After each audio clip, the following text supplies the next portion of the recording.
Well, greetings, Four Color fans, and welcome back to Rog's channel and the second episode of Obscure Character Spotlight, a little series that I just figured I'd start here. I did one a couple weeks ago on Skate Man, and I'll put the link below if you want to get a chuckle out of that very odd creation.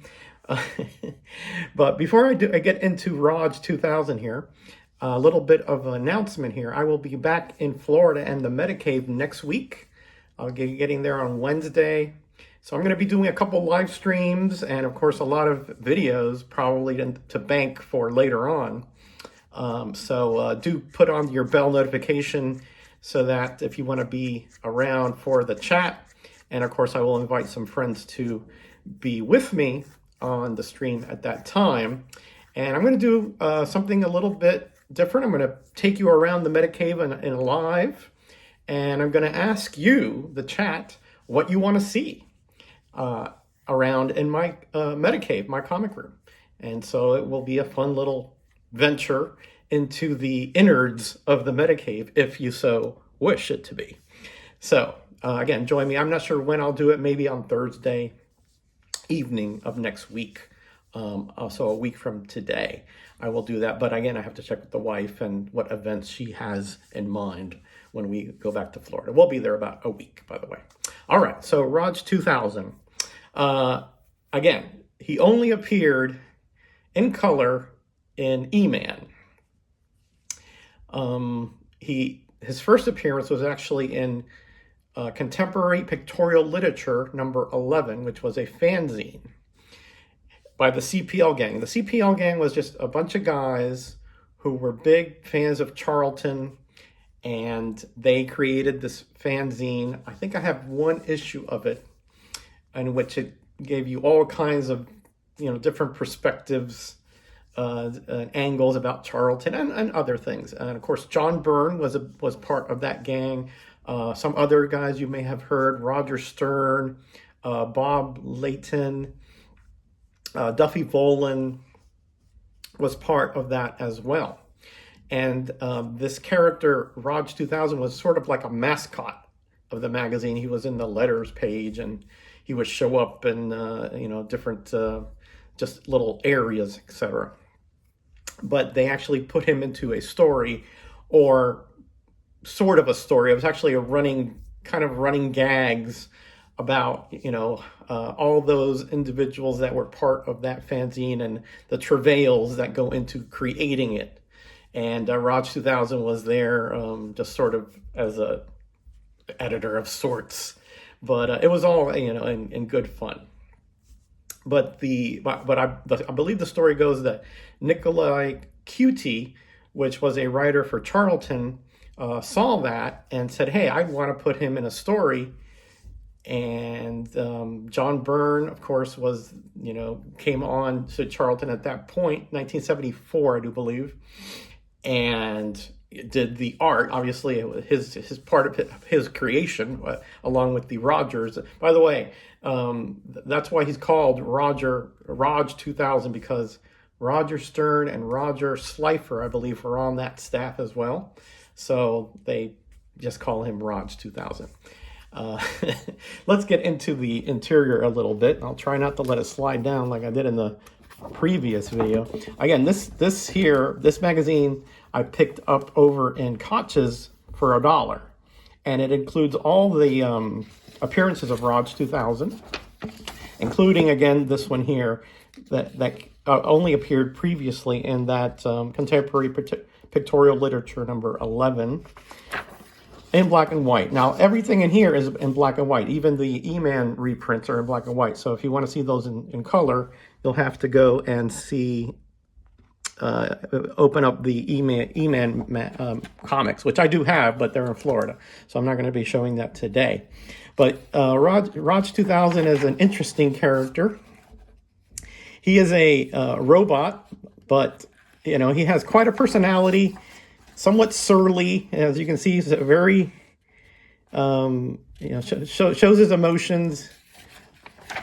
So he's, in that sense, almost like the Metal Men, but, he's a lot more, individualized. And the stories in E-Man, I believe, are in issues 6, 7, 9, and 10. But it's 6 through 10. I know they skipped one issue somewhere in there. Again, in the second story here, he's like a taxi driver. And he runs afoul of this villain called Magno. And obviously, because he has a magnetic gun, he can't really do much to him because it keeps repelling him and breaking stuff off of him. But the scientist, which is, obviously looks just like John Byrne over here, creates this other android, but she is made out of plastic. So that's how she's able to best Magno. And then over here is the next story. And it's more of a horror story, a haunted house story, shall we say.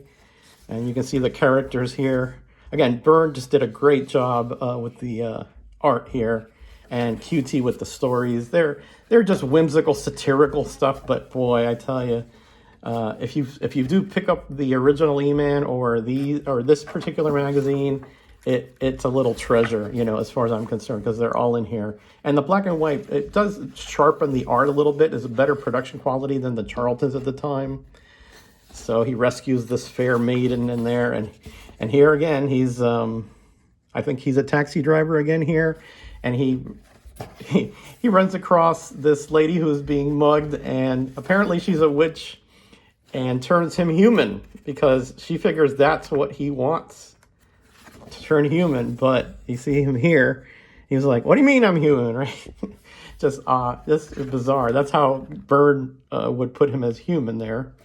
And again, he just is like doesn't know how to be a human, but he runs afoul of these gangsters here because those are the ones that he rescued the lady from. But she happenstance, he meets her again on the subway, and he asks her to turn him back to his robotic form, and she does. I can't open these pages no matter what I do. Oh boy. Roger, what are you doing here? Oh, okay, there we go. Turns him back to his robotic form, in which he does away with the gangsters. And then she's like, this is a great part down here, is that, you still have a wish. What do you want? And then the next panel, she's here ostensibly in hell. So I think you can see the wish that he had for her. Really, really just interesting and just, bizarrely comical stuff here. And then here's Rog-2000 versus the Sog, swamp monster, heap kind of being. And again, he's in his military garb there because he's trying to help out, get rid of the Sog. But I got great Byrne art and a great little compilation of the Rog-2000 stories from Charlton. And that is about it. How long has this video been? Okay, 8 minutes or so. All right, not too bad. This is a wraparound cover, by the way. I didn't forget to show you that, guys.